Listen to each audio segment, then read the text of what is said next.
Well, folks, in today's video, we're going to be working on this Amtrak F40PH locomotive from Bachmann. This is a locomotive that I picked up for $18 at Larkspur Line train store.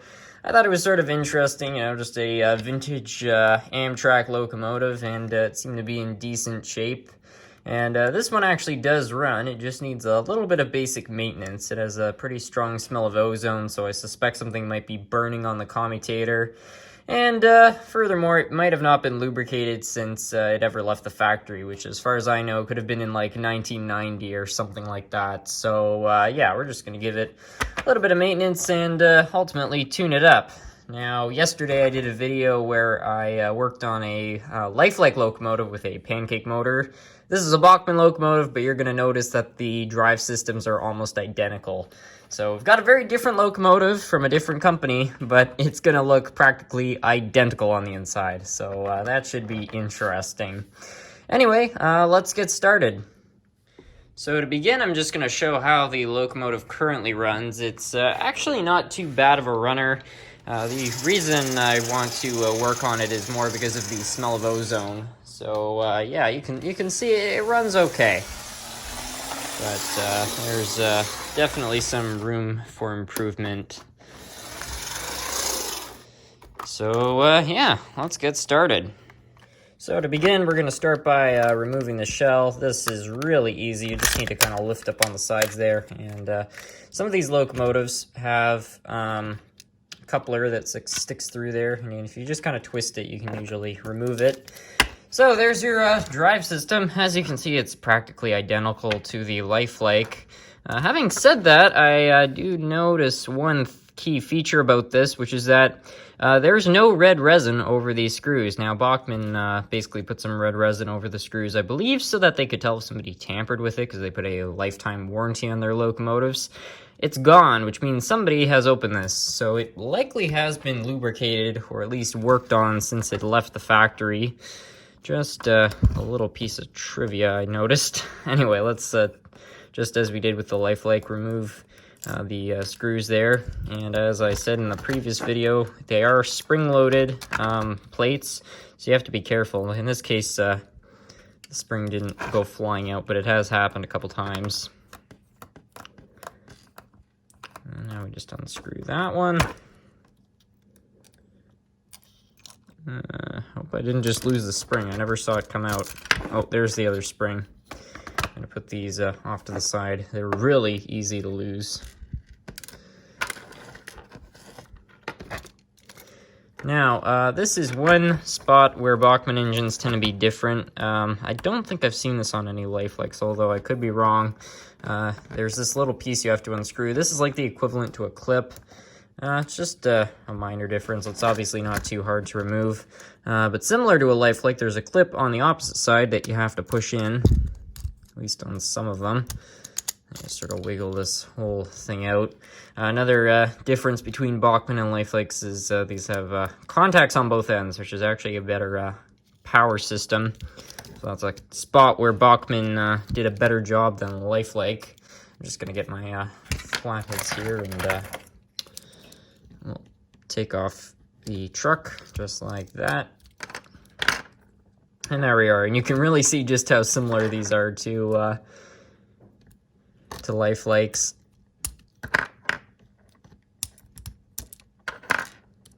And here are the notorious pressure fit gears. Now we can see right here, these ones don't have any cracks in them, but this is where you want to look for trouble, because this is where a lot of those locomotives have split gears, and that's why they make that notorious clicking sound that sounds a bit like a two-stroke dirt bike.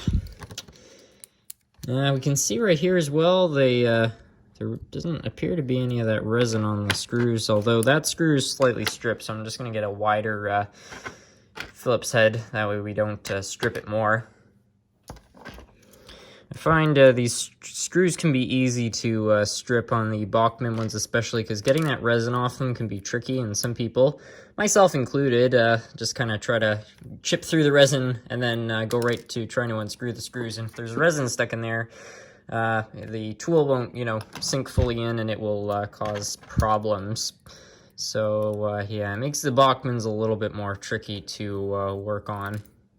I should make it clear too, this might void a warranty, although I don't think warranties apply too much to locomotives of this age. I know there's some problems with that, so I'm not too concerned in my case. I think these older pancake motor style locomotives, though, are probably good for people who want to start working on engines themselves, because they're, first of all, you can buy them dirt cheap. You can buy like an old Life like or Bachmann like this for under $20, so not too bad a sacrifice if something goes wrong. And they really teach you the basics of working on models. So if you're somebody out there who wants to start fixing these things up, this is how I would start.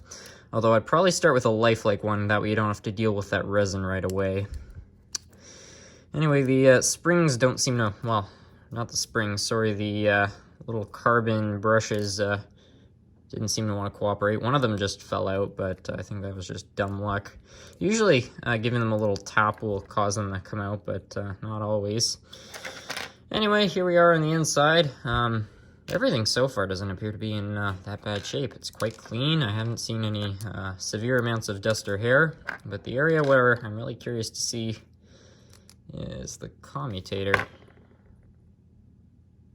Spotless.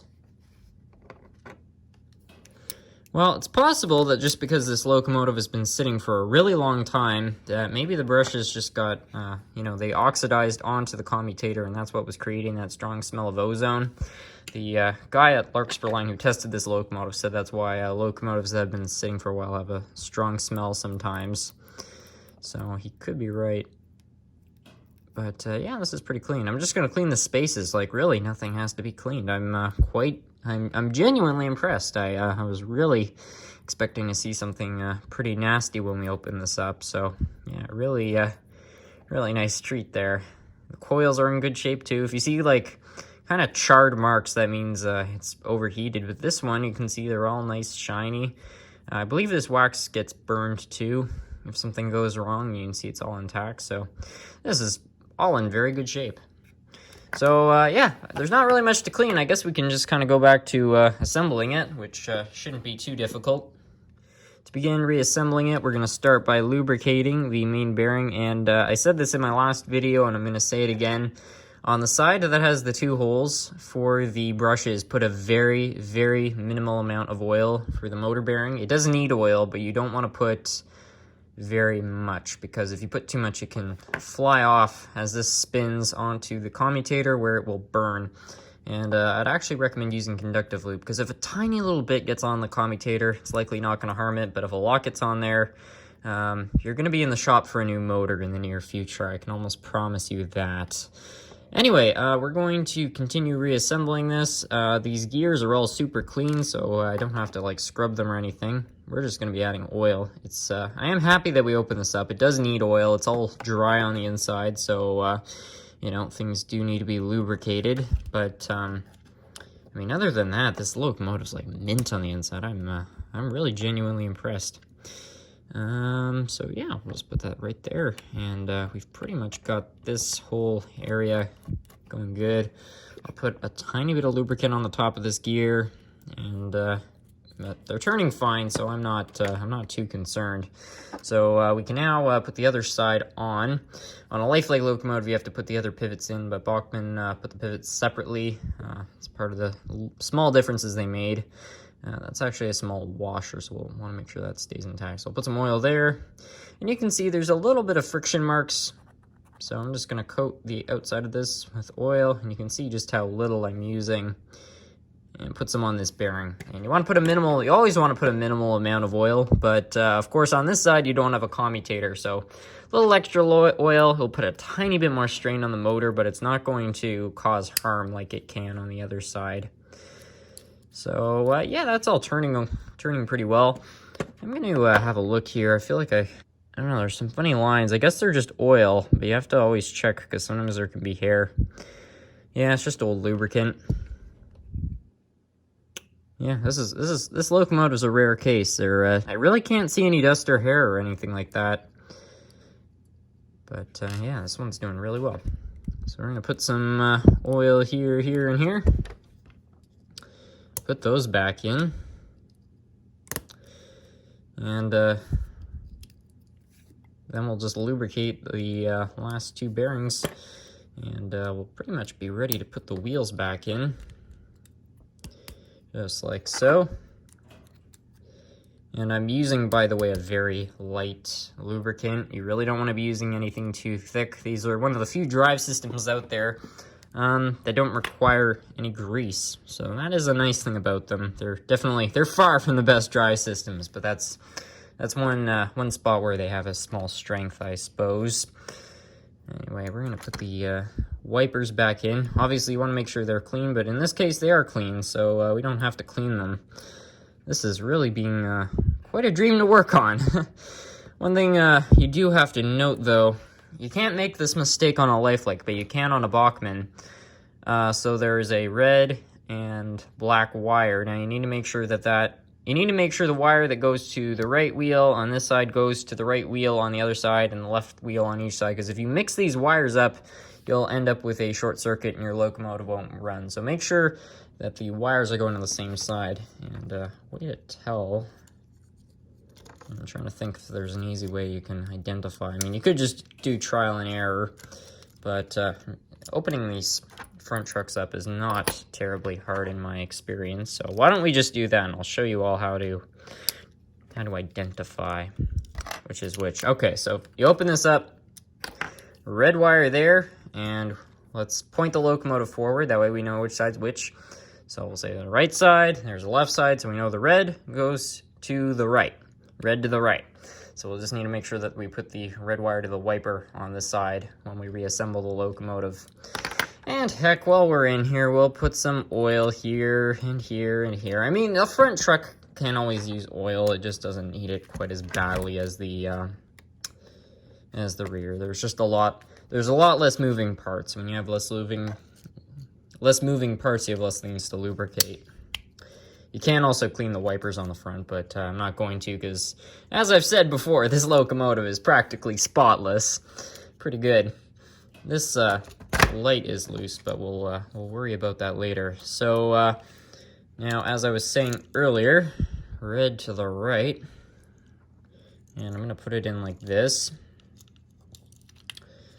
which means a red wire, and the locomotive is facing forward. That way you don't mess this part up. I probably will somehow, but this theoretically should be on the correct side. So I'm going to get that in, and I'll do the one on the other side off camera because it's the exact same process. So as you can see, we've got the wipers in on this side as well as the other side, and we're going to put this cover back on. I don't think it actually matters which direction you put it on. I think it's identical both ways. It's symmetrical. Anyway, we've got a screw there. We're going to reinstall this now. Unfortunately, I wasn't paying attention, so now I don't know what's the front and what's the back. I said earlier I was probably gonna screw this up. Yeah, I guess I stayed true to my word as far as that goes.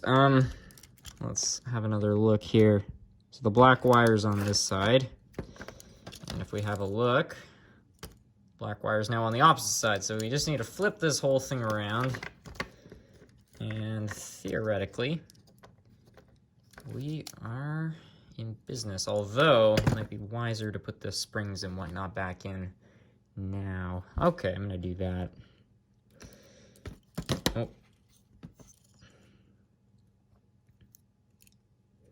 Well, like I should say to anybody that is working on a locomotive like this, or any locomotive in general, really, if you screw something up, don't feel ashamed of it. As you can tell from this video, I've been doing repairs on locomotives for years, and you know, I would say I know my way around these pretty well, but I still make mistakes. But if you don't get it right on the first shot, don't get discouraged. And on that note, we're gonna put this back on. Now, unfortunately on Bachmann's, this is a little bit trickier to do. I don't know why they designed them like this, but you've got, instead of just one part that you have to attach on, you've got two, so that makes life a little bit more difficult. I also realized I forgot to put in those bloody bottom screws. On my note earlier about not doing things right on the first try. Here, let's see if I can get them in from here. If I tip this, I'm losing those springs. I guarantee it. There's one. See, again, I said this in my previous video. This is not a great thing to do, but they'll go in there just as long as you're not putting them in at an angle. There's not really anything wrong with that. Now, back to the installation of the... oh, dear. I'm just going to do this one for example's sake. So back to the example of trying to install these. You're going to get that in position. And then you have to hold one of these round pieces over the hole at the same time as you put the screw in. This is, I've always found, somewhat complicated. So you put the screw in there and you're just trying to get it good enough to hold itself. And then seize your opportunity. Also, make sure you don't want to strip the screws. If you strip the screws, it's going to make the problem I'm about to talk about in a sec much worse. But make sure you put enough tension that these pieces can't move, because I've seen it before where people don't tighten these kind of longer strips down enough. And what can happen is they can actually touch the one on the other side, shorting out the locomotive, and obviously it's not going to run if it's shorted. Okay, we got all that good, I believe. Just need to get the frame to kind of get in there. Oh boy. Oh, there is a difference on each side.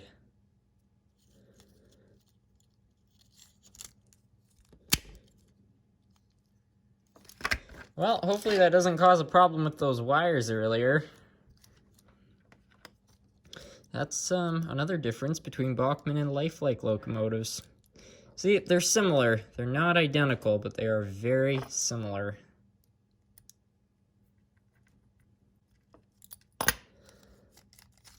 Okay, well, I mean, I guess we can try running this. I'm pretty confident it's going to short, though, because I think I was putting it in the right way. Now it's going to be flipped around.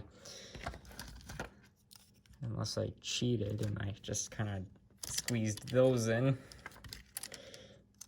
That's not what I wanted to happen. So you squeeze this in.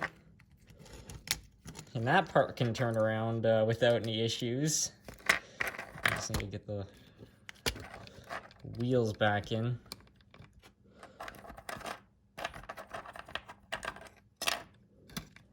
In fact, I'm so confident, I'm going to put on the shell. Oh, yeah.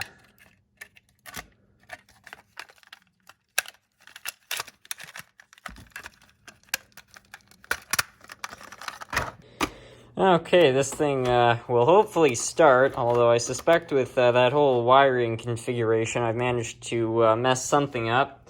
Let's give it some power. Uh-oh, Scooby! Well, it looks like I'm going to have to flip those wires around again. Well, I've now flipped the truck back around. Let's see what we've got. Well, I guess I did wire it incorrectly, but it's a runner. Let's see here. Yeah, that's not bad. Not bad. Oh, yeah. Tearing up the track like it's 1999.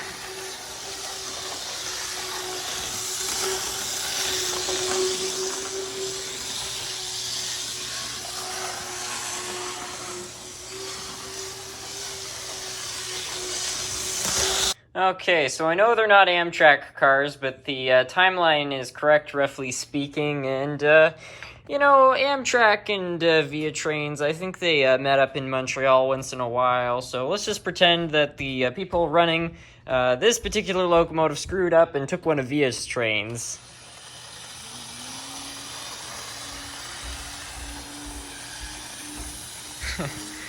Maybe not the greatest pulling capacity. Oh, yeah, it's not a great crew on this one.